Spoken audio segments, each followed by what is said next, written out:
संतांचं वर्णन करत असताना माझी वाणी पुरत नाही आरती संतांचं वर्णन फार मोठं आहे. आता तुकोबारायच्या व्याप्तीचा जर विचार केला तर आपण काय पुरू शकतो? तुकोबारायची जीभ किती पवित्र असेल, ज्या जिभेने एका तिळा इतकं रस्व दीर्घ इतकं सुद्धा पाप केलं नाही, इतकी जीभ पवित्र. तुकोबारायचा अधिकार सांगू तुम्हाला, तुम्ही आणि इथं आम्ही सगळे बसलोत, मी सुद्धा त्याच्यात आलो बरं का, मला वेगळं समजू जाऊ नका, मी तुमच्यातच आहे. फक्त मी एकच सांगायलो की जरासं शास्त्र पाठ केलं तुमच्या पुढे बकबक करायलो, याच्यात काही फरक नाही. नियम पाळतो मात्र संप्रदायाचे. एकच नियम मोडा, पाकिट घेतो. ते पण बायको केल्यामुळे घेतलं असतं, नाही तर काय करायचं मागणं पुढं पोपुटा उड उगे भांडणाची धन कोणाला कमवून ठेवायचं आहे का नाही? हाणामाऱ्या झालेल्या लोकांच्या ज्याला कोणी नाही त्यानं कमवून ठेवलं ना, त्याची माती करायच्या आधीच खून झाले. त्याच्यामुळे नको, हे लग्न केल्यामुळे हे सगळा कुटाणा लागला माग. याच्या व्यतिरिक्त दुसरा कुठलाही नियम पठ्या मोडीत नाही. आणि ज्या दिवशी मोड्याला दिसन त्या दिवशी फोन करून सांगायचं कीर्तन बंद कर, पटका फेकून देईन. विठाला विठाला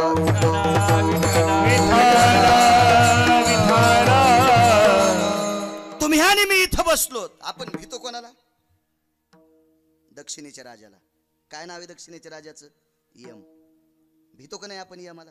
डॉक्टरने एका 500 कोटीचं प्रॉपर्टी होती त्याच्याकडे, जगताप काका. हॉस्पिटलमध्ये गेला, डॉक्टरनं सांगितलं घेऊन जा. का? 3 तासात मारणार आहेस. डॉक्टरनं त्याला सांगितलं 3 तासात मारणार आहे. घामच सुटला अंगाला, घामच. आणि पुन्हा डॉक्टरनं 20 मिनिटांनी सांगितलं, खोटं बोललो. घाम आपण मग त्या जिराला. कशामुळे घाम आलता माहिती? यमामुळं. सगळं जग यमाला भेटय, सगळं विश्व यमाला भेटय. आणि तुकोबारायचं नाव ऐकल्याच्या नंतर यमाचं धोतर मागून फाटत आहे. तुकाराम तुकाराम तुकाराम तुकाराम तुकाराम तुकाराम हो नाम घेत को पेयमा, नाम घेत को पेयमा, को पेयम धन्य तुकोबा समर्थ समर्थ, धन्य तुकोबा समर्थ. नाम घेत को नाम घेत धन्य तुकोबा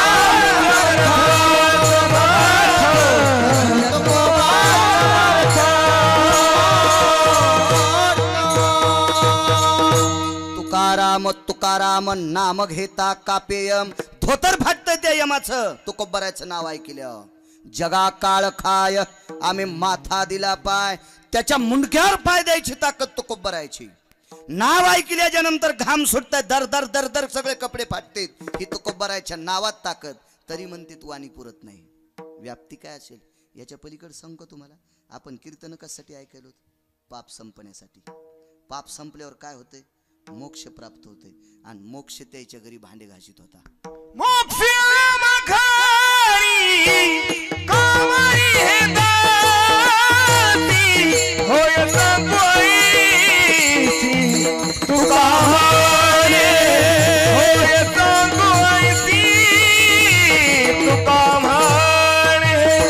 मोक्ष मखारी कामारी हे दाती, होय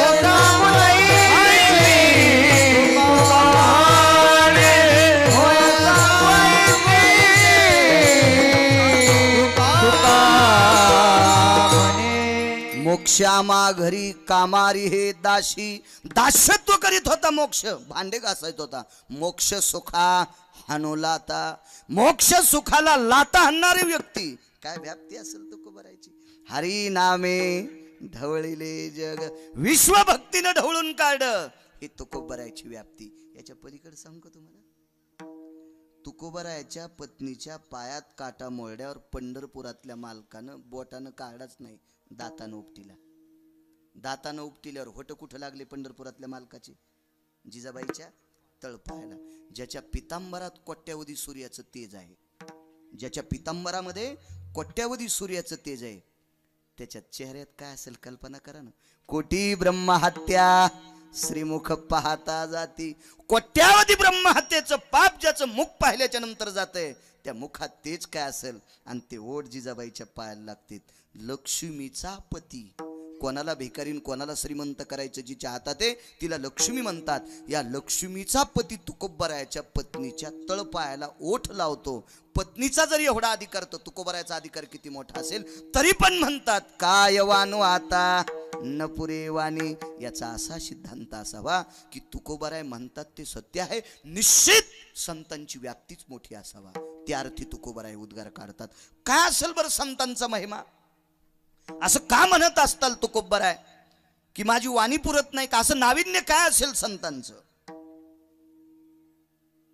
नदीच्या पात्रामध्ये एक बेंडूक जणला. बेंडूकच म्हणतात ना तुमच्याकडे. बेंडूक उड्या आणतात ना. बेडूक बेंडूक आमच्याकडे बेंडकी. प्रांतभेद असतो काय अर्थ एकच निघतो. रस्वदीर्घ बदलत असतं थोडस. ते बेडूक जणला आणि दुसऱ्या बेडकाला जणायचं होतं पण थंड शीतल गारवा सापडला नाही. बेंडूक हा शीतल जागेवर राहणारा प्राणी आहे. छोटासा कीटक म्हणता येईल प्राणी म्हणता येईल बारीकसा जीव म्हणता येईल. तो शीतल पानसाळ ठिकाणी राहत असतो. पाण्याच्या ठिकाणी. नदीचं पात्र शक्यतो कोरडं पडलेलं होतं आणि शीतल जागेचा शोध घेत घेत तो बेडूक उड्या मारू लागला. उड्या मारत मारत अख्खी रात्र गेली. नदीचं पात्र संपलं. पात्राच्या बाहेर एखादा फरलांग भर तो बेंडूक लांब गेला. 400-200 फुटापर्यंत 1000 फुटापर्यंत तो बेंडूक उड्या मारीत गेला. सकाळी उजळलं. पहाटे उजळलं आणि उजळल्याच्या नंतर साजूक सूर्याचे किरण पडले. महिना चैत्राचा कडकडता होता. 8 वाजता सूर्याचे किरण तापले. त्या सूर्यनारायणाचे किरण तापल्याच्या नंतर बेंडकाची पाठ भाजत होती. 9-9:30 वाजता त्या सूर्यकिरणानं जमीन तापली. खालून जमीन तापल्यामुळं पोट भाजत होतं आणि वरच्या किरणानं पाठ भाजत होती. कासावीस झाला तो बेंडूक. काय वानू आता न पुरे वाणी. कासावीस झाला. कासावीस. काय करावा. मी एवढा मोठा कठीण जीव असताना ही तापलेली जमीन आणि सूर्याचे किरण मला जगू देत नाहीत.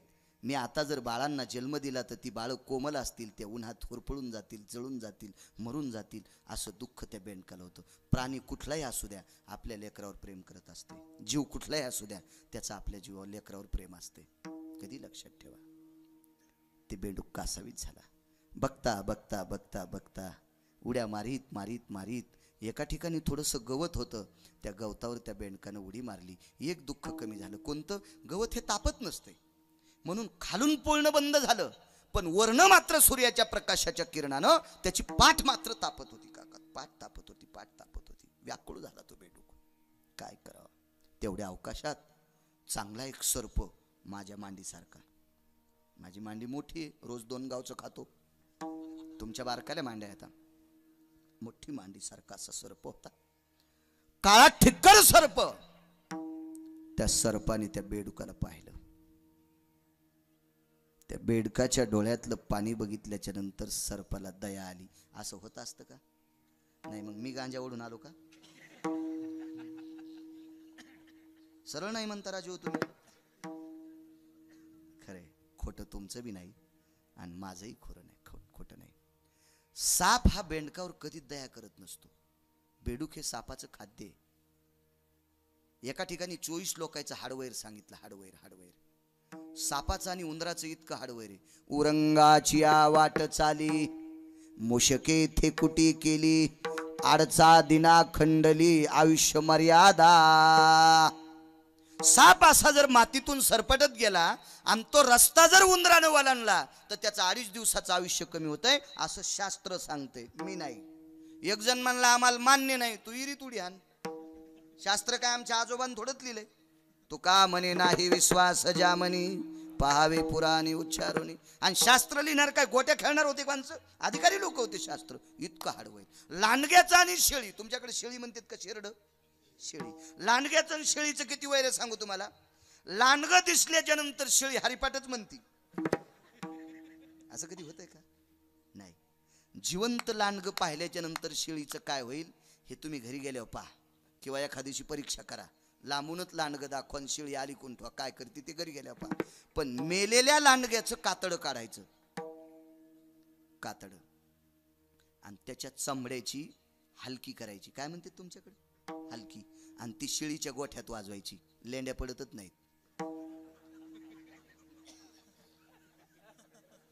मी सांगतो म्हणून हसायचं नाही. काढून बिडाल काची खळी, आजेचे गोष्टनी दिवाळी. दिवाळी म्हणजे वाद्य, मौज मजा. बिडालक म्हणजे लांडगा, खळी म्हणजे कातड. लांडग्याचं कातड काढून हलकी करून शेळीच्या गोठ्यात वाजिली की तिला संडास लागती. मेलेल्या लांडग्याच्या कातड्याचा आवाज ऐकल्यावर तर जिवंत लांडग पाहिल्यावर काय करीन? घालीन लोटांगण वंदीन चरण, अशी म्हणीन का? याला हाडवैर म्हणते. हाड तितकं हाडवैर सर्पाचं आणि बेंडकाचं आहे. तरी पण सापाच्या डोळ्यात पाणी आलं. देवा, हिला पिलांना जन्म द्यायचा आहे. सापानं त्या बेंडकाला असा येडा घातला, आळं केलं. मधात तो बेडूक घेतला आणि ऊन लागू नये म्हणून सापानं वरून फणा धरला. प्राण्याला प्राण्याची भाषा कळत असती, काय वानवाता न पुरेवानी. आणि सापानं त्या बेडकाला सांगितलं, ए बाई, आता निमूटपणे तू पिलांना जन्म दे. सूर्यास्त होईपर्यंत, दिवस माळेपर्यंत मी तुला ऊन लागू देत नाही, आणि संध्याकाळी मात्र तुला पिलं कुठं घेऊन जायची तू ठरव. मी दिवसभर तुला ऊन लागू देत नाही. बेंडकी जनली, जनली याली, काय म्हणत असतील तुमच्याकडं. तिनं 2-3 पिलं दिली. सापानं फणा धरला. एक चावणं गेल्यावर एक जणांना माळ घातली होती. म्हणजे दात पडल्यावर त्याला वाटलं आता लोक तरी आता आपल्याला बरं म्हणतील, मग त्यानं माळ घातली. काहीला उशिरा लक्षात आलं, वायर जरा तुटेलेत ना, उशिरा माळ घातली त्यानं चावणं गेल्यावर. आणि थोडा संप्रदायात आला. त्यानं ते दृश्य पाहिलं. सापानं बेंडकाच्या डोक्यावर सावली धरली. त्याचा कष्टावाला झाला घामानं. अरे बाप रे, म्हणे साप बेंडकाच्या डोक्यावर सावली धरतो, कसं शक्य आहे? घाम पुशीत पुशीत ते म्हणलं जाऊ दे, आपल्याला काही घेणं देणं नाही, सोयर सुतक नाही. पण हे जीवनातलं आश्चर्य पाहिलं. पण सापानं बेंडकाच्या डोक्यावर सावली धरली. पुढे गेल्याच्या नंतर एक सुंदरसं झाड होतं. त्या झाडाला वट्टा होता आणि वट्ट्यावर एक तेजस्वी साधू बसलेला होता. त्या साधूच्या चेहऱ्याच्या तेजाला सूर्य लाजत होता, इतकं भक्तीचं तेज होतं. वैष्णव जनयन हिते कलाना, भास्कर तेजो कांती भयो, तेजो कारे सकल स्थिताना, साधवे याम सतपुरुषो. मिमकृत जन्यते सांख्य पराना, उच्चत भयननि व्याप्ती सुधा. कालत्रयती छंद सुदायं, दिवाकरा भय जायन्ते, दिवाकरा भय जायन्ते, दिवाकरा भय जायन्ते. अरे, ज्याच्या तेजाकडे बघितल्याच्या नंतर सूर्याला प्रकाश येत होता, इतकी ज्याची व्याप्ती आहे, असा साधू बसलेला आहे. त्या साधूला बघितल्याच्या नंतर ज्यानं बेडकाचं आणि सापाचं मित्रत्व पाहिल्यावर ते तिथं गेला आणि महाराजांचं दर्शन घेतलं. महाराजांनी त्याचं अंग वल्ल झालेलं पाहिलं. का रे, कायाम स्वेदा तथैवच. काया म्हणजे शरीर, स्वेद म्हणजे घाम. एवढा घाम तुला कशा करता आलाय? काय सांगायचं महाराज, माझ्या जीवनात मी कधी ऐकलं नाही ते पाहिलं. काय पाहिलं तू? सापानं बेंडकाच्या डोक्यावर सावली धरली. महाराज म्हणले, काय नाही धरीत असतो. काहून त्याला एकादशी का सर्पाला? नाही म्हणे, त्याचे दात पाडलेले आहेत का? दात पाडलेले नाही, त्याला एकादशी नाही. तो खरोखर भुजंग आहे, मोठा विषारी सर्प आहे, तरी पण त्यानं बेंडकावर सावली धरली. महाराज, असं कसं शक्य? त्या झाडाखाली जाऊ नये बरं. त्या झाडाकडे त्याला पाठिलं तर त्या झाडाखाली गाय आणि सिंह एकत्र बसले होते.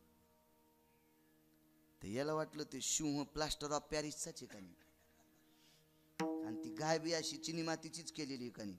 याला पाहिल्यावर सिंहानं जांभाळी दिली. याचं धोतर जागेवर पिवळं झालं. कशानं होत असते तुम्ही समजून घ्या. जागेवर पिवळं झालं धोतर. मग नदीला धुवून आला आणि महाराजाला सांगितलं, महाराज अशा जागेवर पाठीत असते तोय, तिथं जिवंत सिंह, जिवंत गाय, हे कस काय? म्हणलं इकडच्या झाडाखाली जाय. या झाडाखाली वाघ आणि हरिण बसलेली. या झाडाखाली जाय. मुंगूस आणि सर्प एकूणमेकाच्या अंगावर खेळायलेत. डोळे भरून आले. साधूचं दर्शन घेतलं. बाबा इथं मुंगूस सर्पाला चावत नाही, सर्प मुंगसाला चावत नाही, वाघ हरणाला खात नाही, सिंह गाईला बोचकारीत नाही, साप बेंडकाच्या डोक्यावर सावली धरतो. कारण काय? त्या साधूनं सांगितलं, दादा ही 16 योजन असा परिसर आहे. या परिसरामध्ये मुनिश्री शृंगांनी तपश्चर्या केली. या परिसरामध्ये मुनिश्री शृंगांनी तपश्चर्या केली. मुनिश्री शृंगांनी भजन केलं. भजनानं ही जागा इतकी पवित्र झाली की या परिसरात हिंस्र पशु सुद्धा वैर विसरतात. दृष्टांत संपला. साधूच्या तपश्चर्यानं सर्प बेंडकाला खात नाही, सिंह गाईला खात नाही, वाघ हरणाला खात नाही, मुंगूस सर्पाला चावत नाही. साधून केलेल्या तपश्चर्यामध्ये त्या भूमीत एवढी ताकद तयार होते, निर्वैर भूमी तयार होते. इतकी साधूच्या भजनात ताकद आहे. त्या साधूत काय ताकद असेल? म्हणून तुकोबाराय म्हणतात,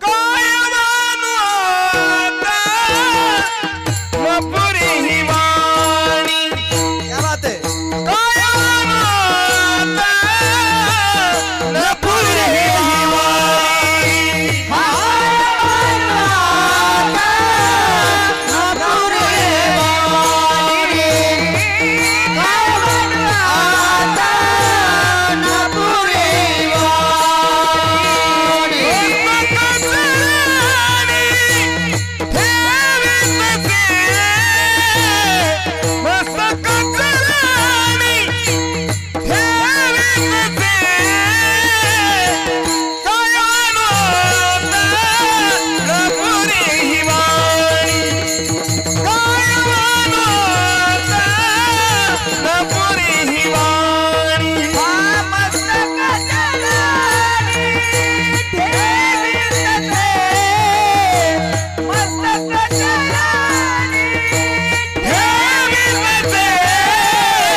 शाईच्या पानाला आवाज द्या दादा, देव तुमचं चांगलं करीन.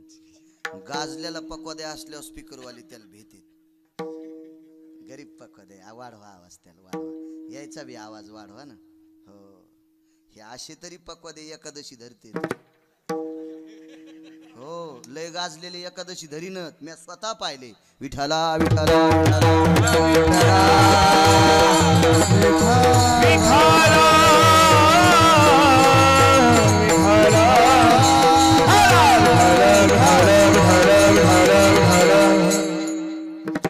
विज्ञानाची ताकद आहे का लांडगण शेळी एका जागेवर थांबायची? आई एखाद्या माणसात ताकद नाही. ही ताकद फक्त साधूत आहे. म्हणून काय वानो आता न पुरे वाणी. पंढरपूरला काकडा असायचा. हो, काकडा 2 लोकांनी फार सुंदर काकडा केला असं मी ऐकलं. पाहिले दोघेही नाही, पण चांगल्या माणसाचं ऐकायचं मला नाद आहे. मोकरायचं ऐकत नाही मी. बाजारी इचकत होते यायचं ऐकल्याहून. कशाला ऐकायचं ते हलकटायचं. आळंदीला काकडा केला हैबत बाबांनी. हैबत बाबांचा काकडा सुरू झाल्याच्या नंतर माऊली महावैष्णव ज्ञानोबारायांची समाधी डुलत होती. खांब यायचा समाधीला, खांब खांब यायचा. पुजाऱ्यानं समाधी किती जरी पुसली ना, तिला पुन्हा पुन्हा पाणी येत होतं, घाम येत होता. खांब काय काकडा असेल. आणि पंढरपूरला काकडा केला वैकुंठवासी बंकट स्वामींनी. बंकट स्वामींचा काकडा सुरू झाल्याच्या नंतर विटेवरचा मालक हालत होता. कोणाला म्हणायचं मालक? तुम्ही आणि मी इथं किती दिवस बसवायचं आणि कोण्या दिवशी मळ्यात नेऊन फुकायचं हे ज्याच्या हातात आहे त्याला जगाचा मालक म्हणतात. हे जरा जुरा 10-5 कोटीवाल्या सुंबळायला मालक नाही म्हणलं पाहिजे. त्याची बायको कदरून जीव द्याली त्याला कुठं मालक म्हणत असतील का? कुठं? विश्व ज्याच्या ताब्यात आहे त्याला जगाचा मालक. वृक्षाचे पान खाली ज्याची सत्ता, राहिली अहंता मग कोठे. तुझी या सत्तेने वेदासी बोलणे, सूर्यासी चालणे तुझी या बळे. ऐसा तू समर्थ ब्रह्मांडाचा धनी. धनी म्हणजे मालक. धनी म्हणजे ब्रह्मांडाचा मालक येतो. असा मालक हालायचा. काय काकडा असेल ते. स्वामींचा काकडा ऐकायसाठी मंदिरात जागा भेटत नव्हती म्हणून दीड दीड तासानं माणसं आधीच बसायचे स्वामी यायच्या अगोदर. माणसांनी जास्त काही तानापाणी केली नसती, पण त्या काळात हे नव्हतं, याची अडचण होती ना. त्याच्यामुळे ऐकू यावा याच्याकरता माणसं आपलं पोतडं टाकून ठेवायचे आणि त्या जागा धरायचे दीड दीड तासानं आधी. इतका स्वामींचा काकडा कोड असायचा. काकडा आणि हरिपाठ वारकऱ्यांची संध्या आहे. मला वाटतं मी परवाला बोलून गेलो तिथल्या कीर्तनात. संध्या संध्या काकडा आणि हरिपाठ वारकऱ्यांची संध्या आहे. ज्या गायकाला काकडा म्हणा वाटत नाही असं समजायचं याच्यात तमासगिराचा अंश आहे. हो, मी जर खोटं बोलत असेल तर आपली जीभ सकाळी तुटून पडो. तुम्ही थोडे शाप द्याले, माझा मी घ्यायला लागलो. काकडा वारकऱ्यांची संध्या आहे. हो, हरिपाठी वारकऱ्यांची संध्या आहे. आमची संध्या 24 नावाची. मी पण वारकरीच आहे, पण कधी कधी वेगळा होतो. 7-8 वर्षापूर्वी केशवाय नमः, माधवाय नमः, मीत विक्रमाय नमः, संघर्षणाय नमः, अच्युताय नमः, गोविंदाय नमः, ही 24 नावाची आमची संध्या. पण वारकरी संप्रदायातली संध्या हरिपाठ आणि काकडा यायलाच पाहिजे. पाठ जरी नसेल तर पाहून तरी म्हणायला पाहिजे काकडा काकडा आहे. एके दिवशी स्वामीवर अतूट प्रेम करणारा एक भक्त, त्याची आई वारली.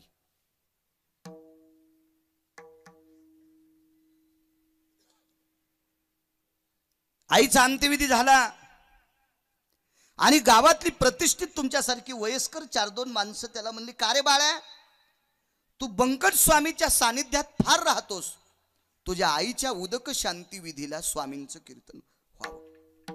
असा गावातल्या लोकांनी आग्रह धरला. तर त्यानं गावातल्या प्रतिष्ठित लोकांना सांगितलं, दादा, अण्णा, तात्या, काका, आबा, नाना, रावसाहेब, भाऊसाहेब, तात्यासाहेब, नानासाहेब, काकासाहेब, काय त्यांना नाव असेल, ऐका तुम्ही, स्वामी माझ्या आईच्या उदक शांती विधीला येतील, पण अडचण एका गोष्टीची, स्वामी 4 महिने पंढरपूर सोडत नाहीत. 4 महिन्याचा चातुर्मास आहे स्वामींचा, आणि ते काय पंढरपूर सोडत नाहीत 4 महिने. निष्ठावंत माणसं होती, निष्ठावंत. किती संप्रदाय लोकांची निष्ठा. पंढरपूरला जर आज तुम्ही नामदेव पायरीपासून मध्ये गेले तर मंदिरात महाद्वारात जाताना डाव्या हाताला साक्षी गणपती आहे. त्या गणपतीचं नाव आहे साक्षी गणपती. आणि गणपतीच्या समोरासमोर उजव्या हाताला एक समाधी आहे. ती समाधी जळोजी मळोजी नावाच्या सुताराची आहे. जळोजी मळोजी नावाचे पांचाळ होते, 2 भाऊ, जळोजी आणि मळोजी. निष्ठा किती संप्रदायावर, या स्वामीसारख्या लोकांची निष्ठा. हा जळोजी मळोजी नावाचे पांचाळ दर महिन्याच्या एकादशीला, दशमीला 12च्या अगोदर चंद्रभागेत हजर असायचे. तसं तर सकाळीच यायचे, पण कधी कधी जर उशीर झाला तर 9, 9:30, 10, 11, 12 कधीच वाजत नव्हते. त्या काळात फोन वगैरे काही नव्हते. दोघांचा धंदा होता, लाकडी काम करायचा. सुतार होते, पांचाळ होते ते. विश्वकर्मा भगवंताची त्यांच्यावर कृपा होती, कलेच्या देवतेची कृपा होती त्यांच्याकडे. दोघं भाऊ आपोआपल्या प्रांतामध्ये पोटासाठी काम करायचे आणि काम केलं पाहिजे. मगाशी तरुण फोटो काढित होते माझ्यासोबत. त्या तरुणांना आवाहन करील, हरि का नाम पेट का धंदा, न करे ओ मूर्खांधा. आपण ज्या कुळात जन्माला आलो त्या कुळात भगवंताचं भजन करावा, पण पोटासाठी कामही करावा. काम न करणारा जगात नंबर 1चा हलकट आहे. मी तर म्हणतो, आळशी माणसाचं तोंड सकाळी सकाळी पाहिल्यावर गौहत्या समम पापहा. आळशी कधीच बघायचं नाही. एखाद्या वेळेस व्यसनी चांगला. व्यसनी कसा असतो माहितीये का, काम करून खर्चायला. त्याच्या काय बापाचं दुकान आहे का दारूचं त्याला फुकट भेटायला. ते काम करायला आणि मग व्यसन करायला. पण आळशी माणसं व्यसनी माणसापेक्षा हलकट असतात. माझ्या डोळ्याने 144 एकर जमीन एका माणसाला होती. शेवटी त्याचं मड जाळायला ईदभर जागा नाही राहिली. पत्ते खेळला नाही, दारू पिली नाही, मटका लावला नाही, काहीच काम केलं नाही. नशा कुठली, तंबाखू खाल्ली नाही, तंबाखू सुद्धा खाल्ली नाही. हो, पण शेवटी मेल्यावर काहीच राहिलं नाही, कामच केलं नाही. आणि लक्ष्मी खसखशीचं पोत आहे. खसखस कळतीन तुम्हाला? भाजीला असतील मसाल्याला महिलांना माहित असते. तुम्ही हो म्हणतात, तुम्ही का मसाले वाटले? खसखस आमच्याकडे अनारशाला लावते. मासुळ वड्या जर केल्या तर त्याला खसखस लागती. चांगली मसाल्याची आमटी केली तर त्याला खसखस लागती. मसाल्यातला पदार्थ. आमच्या इथल्या एका दुकानदारानं खसखशीचं पोतं 25 किलोचं घेतलं. महाग असती म्हणती, आपण कशाला पाहिजे. 25 किलोचं पोतं खसखशीचं घेतलं. दुकानदाराला पैसे देऊन टाकले आणि हमालाला सांगितलं, ए राम्या, आपल्या बैलगाडीत पोतं टाक. शनिवारचा बाजार, बवणीचा दिवस. राम्यान पोतं बैलगाडीत टाकलं. म्हणला, मालक बवणी आहे, माय चाराने हमाली द्या ना. चाराने हमाली, जुना काळ चाराने हमाली. पण ते मालक जरा पैशावाला होतो. फुगीर मोकार टेकन चौघीत लुगडं एक. जरा घरात 12 हात इळू फिरत होता, पण राहत होतं कडक. त्याची टोपी इतकी कडक होती, इळभर उसाळता येत होता. मी तुमच्या मनीनं बरं, मी आमच्या इथले सांगायला तुमचं कशाला. उग घरच्याचा इटन शेजाऱ्याचा भांगणीट आपण दुसऱ्याचं बोलायचंच कशाला. मी आमच्या तिकडचं सांगेल. तिकडे गेल्यावर मग तुमची पाहू. विठ्ठला विठ्ठला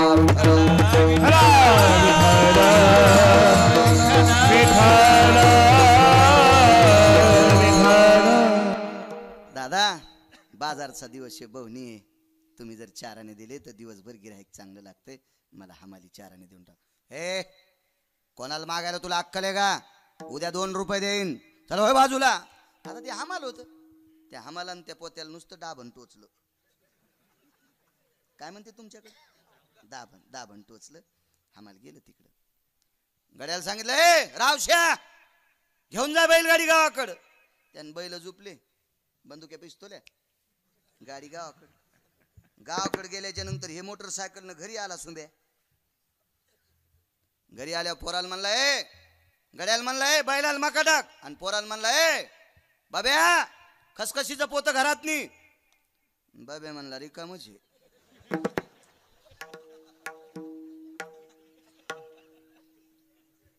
गिरगावपासून शेलू पस्तोर खसखस पाहिली, रस्त्याने दिसलीच नाही आणि पोत्यात थांबली नाही. दाबनाचं भोकाड सुद्धा सहन होत नाही. भोकाड कळत ना तुम्हाला? तुम्ही जरा शिद्र म्हणीत असताल. माई भाषा चरबट आहे. जगात जर्मनीन, भारतात परभणीत गिरगाव. तिथलं मी आणायचं तर आणा, नाही तर नका आणू. तुम्हाला 30 गाव पठ्ठ्याला 36 गाव मी काय मागा लागे नाही. विठाला विठाला विठाला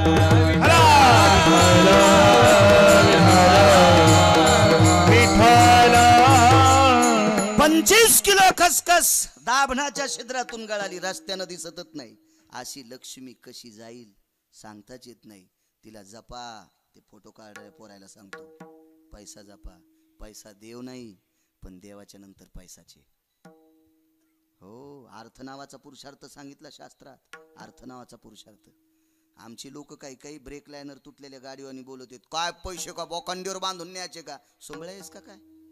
दुपारा काय खायचं? पैसे लागत नसते. आम्हाला एकदा भूक लागली, म्हणजे पिशवी असती माझं बारकी, तुम्ही दिलेले थोला, ती घरीच विसरली. याला म्हणलं, आपल्याला त्या हॉटेलवाल्याकडून एक बिस्किटचा पुडा आण. मधात जाल जमत नसते आपल्याला. मधात गेल्या होतं ते काही देईन. हे गेलं लांब उभी केली. हे म्हणला, त्या गाडीत बाळू महाराज येतं, त्याने एक बिस्किट पुडा सांगितलाय. पैसे नाही, ते कीर्तनकार येतं, त्याला श्लोकला येते. तर ते हॉटेलवालं म्हणलं, त्याला म्हण कीर्तन श्लोक लोकांच्या सप्त्यात सांग. हॉटेलीत 5 रुपयेच लागत असते बिस्किटच्या पुड्याला. हे नको सांगू इथं. तेव्हा माझ्या लक्षात आलं, आपण येडेपणा करूच नाही.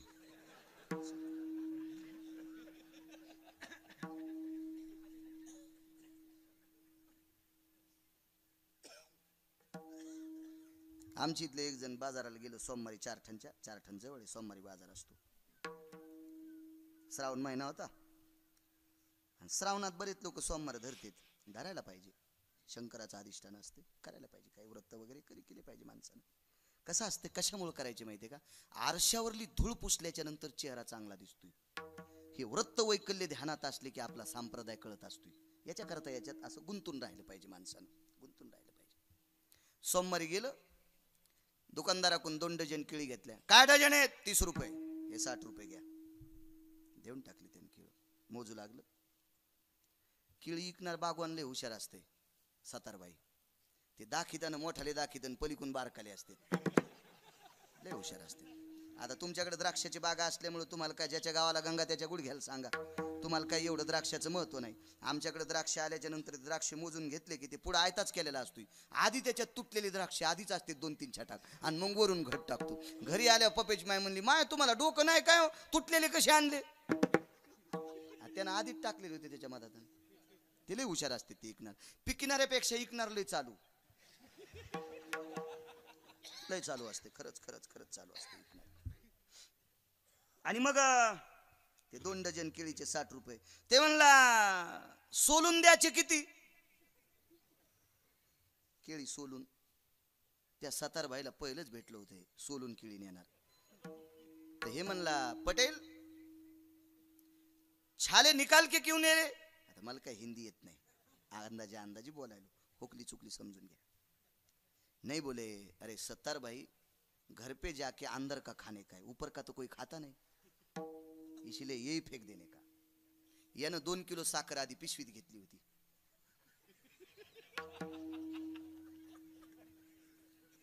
आणि मग त्याला सोलायचे 10 रुपये दिले. केळीचे 60 सोलायचे 10. त्यानं खट खट खट खट सोडले. याच्या पिशवीत केळीचे गाभे टाकले. त्याचा बोकड्या पलीकूनच होता दाढीवाला, त्यांचंच सालटे खाल्ले. सतारभाईचा बोकड्या पलीकूनच होता, नेमकाच उरूस आलेला होता आणि पिराला कापायचा होता. त्यांनी ती सालटे खाल्ले. हे घरी गेलं, पिशवी टेबलावर ठेवली, बायकोला म्हणलं, ए पपेश माय तुला सोमवार आहे ना, 2 केळी खाय. आता हावसान पपेश माय पिशवी पैशी गेली. ती म्हणली, माय केळी तर आणल्यात नाही, कातडे पण आणले नाही. तुला कातडे खायचे होते काय, तो का शेळी आहेस का कातडे खाला, सोलून आणले होते केळ. ती म्हणली, बाईला मला नाही, त्याला मला काय झालं म्हणीन. ती म्हणली, बाईला अरे घरी आल्यावर कातडे खात नसतेत रे, पण केळी सुखरूप येण्यासाठी घरापर्यंत सालटे आणीत असतेत.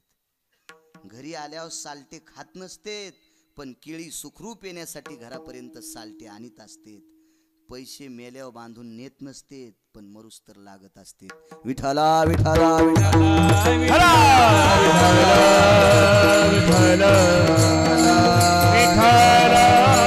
म्हणून मगाशी त्या पंक्तीवाल्या यजमानाच्या घरी भेटलेल्या तरुणांना विनंती करीन, काम करत राहा. माणसानं काम करायचं. आपण कर्मभूमीवर आलोत. आपल्या वाट्याला जो व्यवसाय असेल, नोकरी असेल, शेती असेल, दुकानदारी असेल, गुत्तेदारी असेल, काय असेल, ते आपलं काम केलं पाहिजे माणसानं. एक जण म्हणला 500 कोटी जवळ आहेत, काय काम करायचे. म्हणलं करतो काय, झोप तू मरशील. झोपीनं आयुष्य वाढलं असतं तर आजगराची संख्या जास्त झाली असती ना जगताप काका. आजगराला एकदा शिकार भेटल्यावर 3 महिने बाहेर निघत नाही. निद्रे आयुष्य वाढे, मग आजगर काम रे. उलट ज्याच्याकडे लय पैसे आहेत का, ते पहाटे 5ला पळायले, ती 1 11 1 2 12 1 3 13. त्याला माहिती नाही पळालं की झोपीतच जीव जातो. हो, काम करायचं काम तरुणांनी. आपण भारतात आहोत, उगवते तारे आहात तुम्ही तरुणांनो. काम करत राहा, आई वडिलाला सांभाळा. 2-2 दीड तासानं काकड्याला आधी येऊन बसायचे. हेच चाललं होतं ना. मला ना आधी लांबून एसटी आणायचा, कारण डिझेल तुमचं आहे ना. देवीचं तेल देवीला आणि भूते आला घाईला, त्याला काय घरचं थोडंच माशेललं तेल आहे, बाहेरचं चलत राहतंय. हा, लांबून एसटी आणतो, पण बस स्टँडला आणतो. हो, बस स्टँडला आणली पाहिजे मात्र कंडक्टरनं, त्या ड्रायव्हरने एसटी. गाईनं कोणाची मका खावा, गाईनं कोणाची मका खावा, पण दुधाला आणि शेणाला मालकाच्या घरी यावा. कीर्तनकारानं किती लांब फिरावं, पण कडव्यावर येत जावा. आणि त्याला जर कड हो गवसत नसेल तर असं समजायचं खंडोबाचा जागरच घालायला. विठाला विठाला विठाला विठाला. 1.5 तासानं स्वामींच्या अगोदर माणसं हजर. त्यांच्यावर अतूट प्रेम करणारा भक्त, त्याची आई वारली. तुमच्यासारख्या ज्येष्ठ माणसांनी सांगितलं, अरे बाळा तुझ्या आईच्या उदक शांती विधीला कीर्तन व्हावं. ते म्हणला शक्य नाही. काय बोलतो राजा, स्वामी तुझं ऐकतात. अहो ते 4 महिने पंढरपूर सोडत नाहीत, ते नियमबद्ध आहेत. जळोजी आणि मळोजी नावाचे 2 पांचाळ आलतं इथपर्यंत. ते दशमीला 12च्या आत हजर व्हायचे. फोनची व्यवस्था नाही, कोणता भाऊ कोण्या गावात काम करायला काही संबंध नाही, मात्र दशमीला भेट, एकादशी द्वादशी सोडून पुन्हा भाऊ, लहाना भाऊ मोठ्या भावाच्या पाया पडायचा. येतो दादा, मी येतो. लहाना भाऊ दशमीला सकाळी आला. मळोजी चंद्रभागेचं स्नान केलं आणि भाऊ आल्याच्या नंतर मोठे दादा आल्यावर चंद्रभागेचं स्नान झाल्यावर पुंडलिकरायाच्या दर्शनाला जात होते. भावाची वाट पाहिली. 12:10-15 झाले. लहाना भाऊ रडू लागला. सोबत येणाऱ्या वारकऱ्याने विचारलं, मळोजी रडता कशा करता? माय दादा गेले म्हणे. गेले दादा. काय बोलतो म्हणे येड्यासारखं? तुझे दादा कश काय? तुला कोण सांगितलं? 40 वर्ष झाले, 12च्या नंतर कधीच काटा जाऊ दिला नाही माझ्या दादानं. 12च्या आत दशमीला पंढरपुरात हजर होत होते. अर्धा तास होऊन गेलाय, दादा आले नाही. याचा अर्थ माझे दादा गेले आणि खरंच त्या दिवशी जळोजी वारले. म्हणजे भाऊ 12च्या आत आला नाही याच्यावर कळते आपला भाऊ वारलाय. म्हणजे इतकी निष्ठा पंढरपुरातल्या मालकावर होती, इतकी. आणि तितकी निष्ठा होती स्वामींची पंढरपुरातल्या मालकावर, तितकी निष्ठा. तुम्हाला सांगू का, हा परमार्थ, हे विश्व, हा पवित्र देश कोणावर चाललाय माहितीये का? निष्ठेनं परमार्थ करणाऱ्या वारकऱ्यावर. हो, हापक्यावर नाही, निष्ठीवाल्यावर नाही, निष्ठेनं परमार्थ करणाऱ्या लोकांवर आजही विश्व चालत आहे. आईचं थडांगण जळत होतं. काय वाण वाता न पुरेवाणी पेटून दिले आईला. पाहुणी रावणी इष्ट मित्र सजन सखे घरी गेले. घरी आल्याच्या नंतर गावातल्या एका प्रतिष्ठित माणसानं सांगितलं, अरे असाच पंढरपूरला जाईन, स्वामीला आमंत्रण दे. 14व्याचं कीर्तन. 13व्याच्या नंतर जो विधी केला जातो त्याला उदक शांती विधी असा शास्त्राचा धर्मदंड आहे. तुमच्याकडे काय म्हणतात ते तुम्हाला माहित. लोकांचं ऐकून पंढरपूरला आला, पण लक्षात आला आपली आई वारली, मंदिरात जाता येत नाही. काय करावं? युक्तिवाद केला. सकाळी स्वामी 3:45च्या आत स्नानाकरता पंढरपुरात चंद्रभागेत असतात. म्हणून स्वामी दत्तघाटाच्या मार्गाने समोर येत होते आणि तिथंच उभा राहिला. चांदण्याची रात्र होती, साजूकसा प्रकाश होता. या साजूकशा चांदण्याच्या प्रकाशामध्ये स्वामी भगवंताचं नामस्मरण करीत करीत करीत करीत करीत त्या घाट रेंगत होते. पण घाटाच्या उजव्या हाताला एक कडेला खाली मान घालून एक व्यक्ती उभी होती. 30-35 वर्ष वयाचा, तेजपुंज तेजस्वी, सद्गुरू वैकुंठवासी स्वामीच्या सानिध्यातला व्यक्ती. त्याच्याकडे पाहिलं. बाळा, अरे 2-2.5 महिने झालं दिसत नाहीस. स्वामी, आई आजारी होत्या, आईची सेवा करायला कोणी नव्हतं म्हणून गावाकडे गेलतो. काय म्हणते आईची तब्येत? परवाला गेल्यात. काल अंत्यविधी झाला, अजून आईचं तडांगण जळत आहे. अरे, आईचं तडांगण जळायला आईचा अंत्यविधी झाला आणि तू पंढरपूरला कशाला आला? स्वामी, गावातल्या काही बुजुर्ग लोकांचं मत आहे माझ्या आईच्या उदक शांती विधीला तुमचं कीर्तन व्हावं. स्वामी जवळ जात होते, ते मागं सरकत होतं. त्याला सुतक होतं. स्वामी, तुम्हाला मालकाच्या मंदिरात जायचंय. मालक म्हणजे पंढरपुरातला. गावातल्या काही प्रतिष्ठित लोकांची इच्छा आहे स्वामी, तुम्ही पंढरपूर सोडत नाही. ते मी त्यांना सांगितलं, पण ते ऐकत नाहीत. स्वामी, यावं लागते. स्वामीनं सांगितलं, बाळा काय खुळपण घेतो रे, कसं येता येईल रे मला? मी नियम मोडत नाही रे माझा. मी 4 महिने चातुर्मासात पंढरपूर सोडत नाही रे बाळा. तू का आग्रह करतो? ऐका स्वामी, हो म्हणा किंवा नाही म्हणा, मी तर घरी चाललो. वाक्य किती कठीण आहे पहा. स्वामी, तुम्ही येतो म्हणा की नाही म्हणा, मी तर घरी चाललो, पण परिणाम आहे का? तुम्ही जर हो म्हटले घरी जातो आणि नाही म्हटले तर घरीच जातो. पण आई जिथं जळायली त्या जाग्यावरला अजून विजला नाही, त्याच्यात 5-4 क्विंटल सरपण टाकतो आणि स्वतःचा देह पेटून घेतो. बंकट स्वामीवर धर्मसंकट पडलं. क्षणभर विचार केला. विटेवरच्या मालकाच्या कळसाला बघितलं, देवा काय धर्म संकट दिलंस रे, तुझा नियम मोडतोय. पण त्याला सांगितलं, बाळ्या जाय, कोणाला सांगू नकोस, येतो मी कीर्तनाला. हो म्हणले. घरी गेला आनंदानं. गावातल्या बुजुर्ग वयस्कर वारकऱ्यांना सांगितलं, स्वामी यायलेत. येडपटेस का काय? अहो तुम्हीच आणायला सांगितलं, येतेच स्वामी. मला हो म्हणले. त्यालाही माहित होतं स्वामी खोटं बोलत नव्हते. ते निष्ठावंत वारकरी होते त्या काळातले, निष्ठावंत. जवळची तारीख भेटल्यावर ते म्हणतच नव्हते आजी बिमारे. माझ्या मेवणीच्या पोरीचा साखरपुडा आहे असं सांगणारी लोक नव्हती. ती निष्ठेनं वागणारी होती, निष्ठेनं. गेले स्वामी कीर्तनाला. स्वामीच्या अगोदर एक दीड तासानं लोक काकड्याला येऊन बसलेले. ठरलेल्या वेळापेक्षा अर्धा तास शिल्लक झाला. काही निष्ठावंत भक्तांनी विचार केला, स्वामी आजारी असतील का, ताप आला असेल का,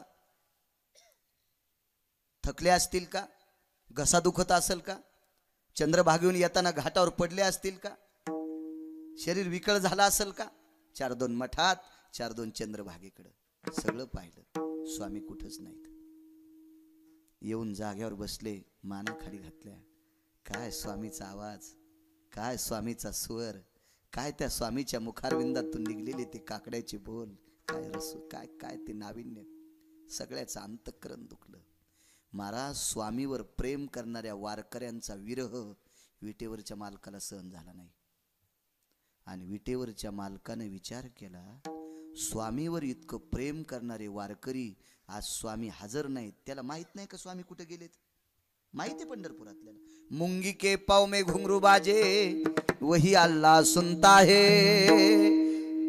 ते घुंगरू, आता मुंगीचा पाय किती मोठा असतो, त्या पायात घुंगरून त्याच्यातला लोलक, त्याचा आवाज त्याला कळतो. स्वामी कुठे गेले त्याला कळत नसेल, सगळं माहिती आहे, पण भक्तांचा विरह त्याला सहन होईना.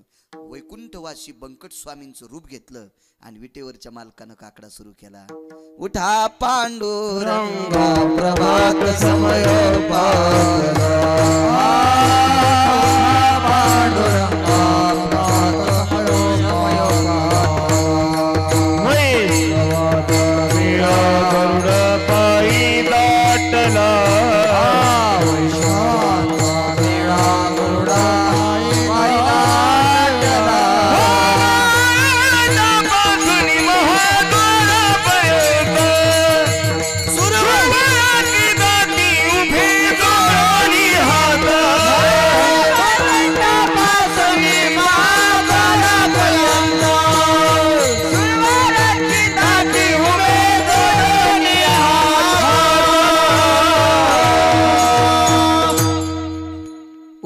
पांडुरंगा प्रभात समयो पातला.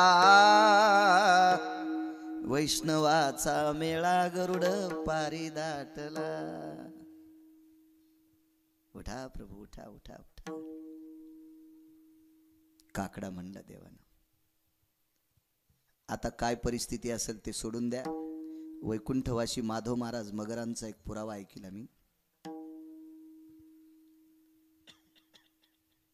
स्वामींचा काकडा चालू असताना एका 2x2च्या जागेवर कोणी बसत नव्हतं. तिथं किती जरी निष्ठावंत वारकरी बसला तर त्याला 1-1.5 मिनिटात काहीतरी वेदना होत होत्या आणि तो ती जागा सोडित होता. त्या जागेवर बसत होते काशीतले मालक. स्वामींचा काकडा ऐकायला भगवान शिवशंकर बसायचे. नामदेवरायाच्या काळात दोघं जोडीनच बसायचे. एकीकडे नामदेवराय आणि एकीकडे भगवान शिवशंकर. म्हणून तर नामदेवरायाची शिफारस वकालत केली शंकरानं आणि शिवजीनं सांगितलं विटेवरच्या मालकाला दिपाळीच्या पहिल्या पाण्यात दिवशी नामदेवरायाच्या घरी जायचे. भगवान शिवजीची ताकद ऐकावंच लागलं विटेवरच्या मालकाला नामदेवरायाचा शब्द आणि पहिल्या पाण्याला गेले. सन दिवाळीचा आला नामारा उळाशी गेला.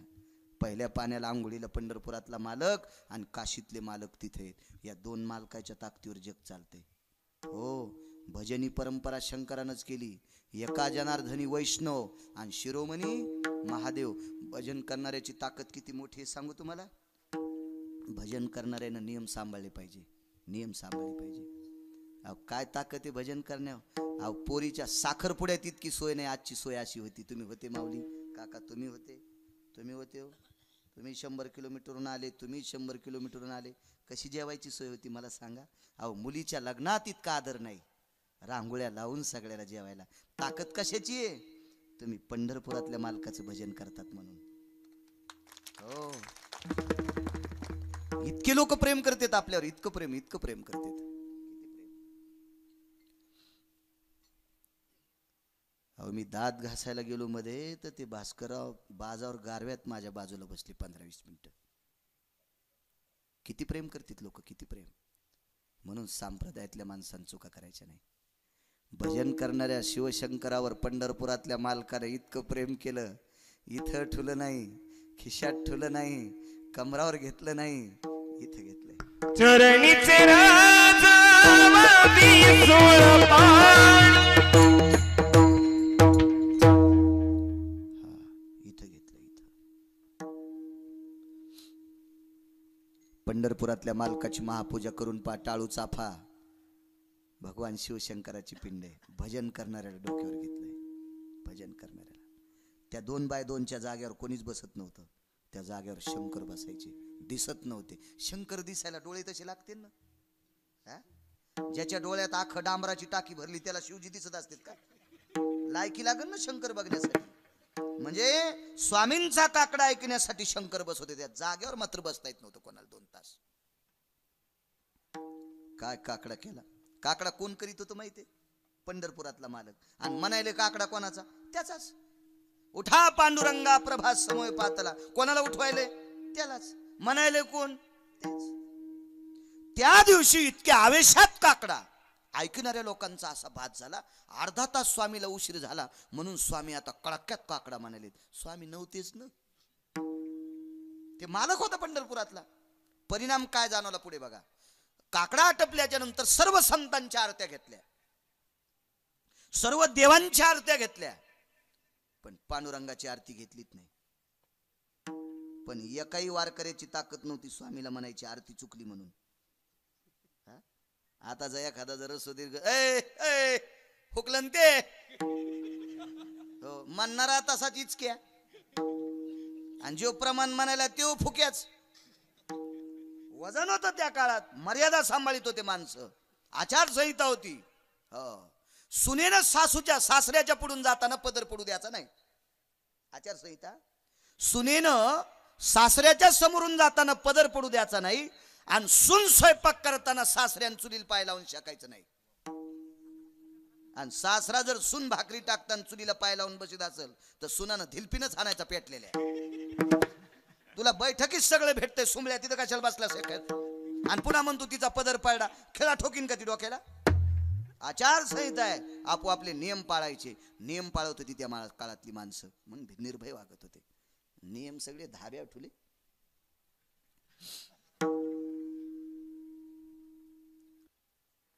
दुसऱ्या दिवशी खरे स्वामी आले. काकडा सुरू झाला. 4-8 दिवसापासून सारखी मनात अशी तळमळ होती काही लोकांच्या.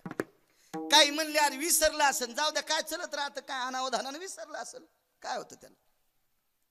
पण स्वामीच्या सानिध्यात गेल्या 30-35 वर्षापासून जे काकडा ऐकत होते चातुर्मासातला, ते म्हणले स्वामी कधी चुकत नाहीत. काय वानवाता न पुरे वाणी. हा अभंगाचा दुसरा पुरावा आहे आपला. हो दुसरा पुरावा सांगतो. एके दिवशी काकडा आटपला आणि स्वामी तिथंच थोडेसे गरुड खांबाला टेकन देऊन बसले. आणि त्यांच्या समवयस्क जे 4-2 भक्त होते दर्शन घेतले. म्हणले स्वामी एक विचारा ना. म्हणे काय काय त्याला काय, अरे तुम्ही रोजच्या सोबतचे आहेत ना, काय विचारता, मला काय विचारायचं.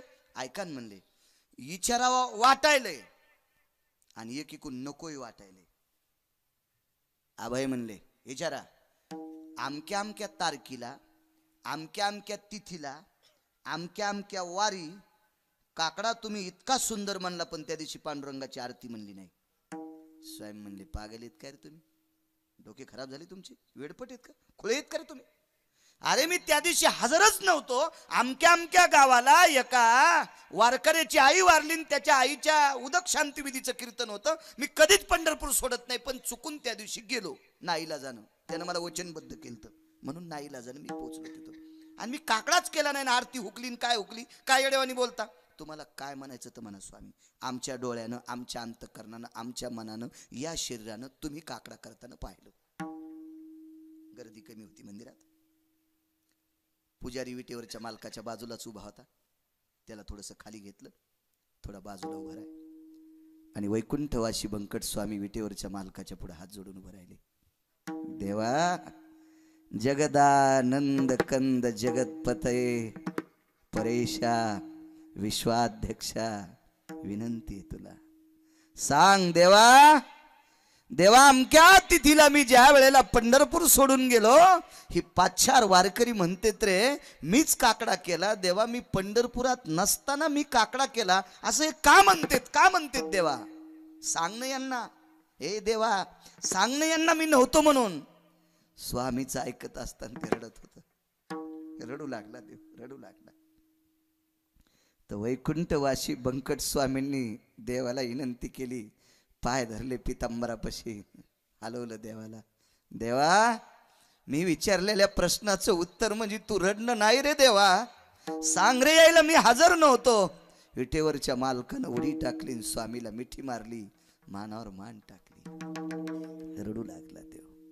कमरेचा कासोटा सोडला, देवाचे डोळे पुसले. देवा, का रडता? ऐका स्वामी, तुमचा काकडा ऐकण्यासाठी या भक्तांना इतका विरह होता. तो विरह मी सहन करत नव्हतो, म्हणून मला तुमच्या रूपात काकडा करावा लागला. आणि मी माझी आरती कशी म्हणू? दृष्टांत संपला.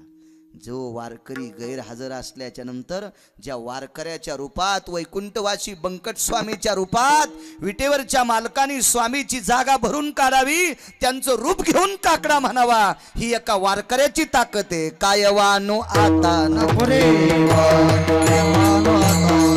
हरी कायवान आता न पुरे, मस्तक चरणी ठेवितसे, कायवान आता न पुरी वाणे, मस्तक चरणे ठेवितसे, मस्तक चरणे ठेवितसे. कायवान आता न पुरे वाणी, मस्तक चरणी ठेवितसे, मस्तक चरणे ठेवितसे.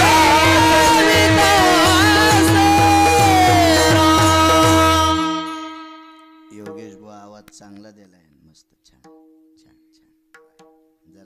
महाराज अयोध्येत गेले. उदाहरण क्रमांक 3. अयोध्येत गेले एक महाराज. आणि अयोध्येत गेल्याच्या नंतर चोपदाराला विचारलं, का रे दशरथ राजाचा वाडा कुठे? ते कन कन कन कन कन महाराज गेले मध्ये. आता ते महाराज काय अशी भारीची गाडी नाही, महत्व हरवी, चातुर्य लपवी, पिशे पण मिरवी आवडोनी, पूज्यता डोळा न देखावी, स्वकीर्ती कानी न ऐकावी, अशी व्याप्ती. हल्ली कसं झालंय, ज्या महाराजाला गाडी भारीची तो लय भारीचा. अरे भारीच्या गाड्या तमाशावाल्याला आहेत सुंबळ्या.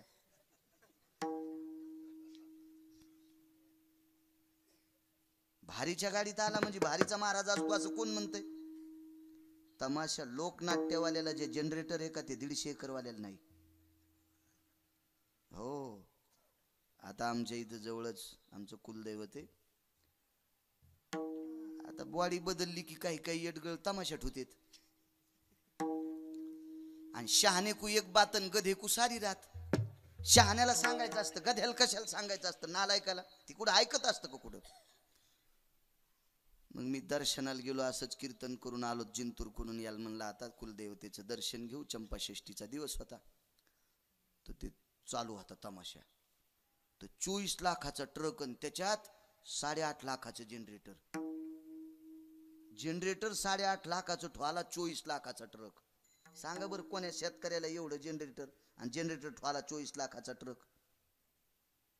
वैभव असलं म्हणजे कोणाला मोठं म्हणत असतात का? त्यात नाही, लायकी असली पाहिजे मग त्याला मोठं म्हणायचं. हो, आंब्याचं झाड किती मोठं आहे त्याच्यापेक्षा त्याला कैऱ्या किती लागल्यात ते सांगा. नदीचं पात्र किती मोठं आहे पाणी किती आहे ते सांग सुंबळ्या. बाई दिसायला किती सुंदर आहे, नवऱ्याला किती जीव लावती ते सांग. कुकू पिठलं करून लावलं तसं चिटकन म्हणून कुखाचं पिठलं केलं आणि 1/2 किलो चिटकिलं. हा, जशी आंबाबाईच आली आणि नवऱ्याला म्हणली तुम्ही पिठलं करा आणि मला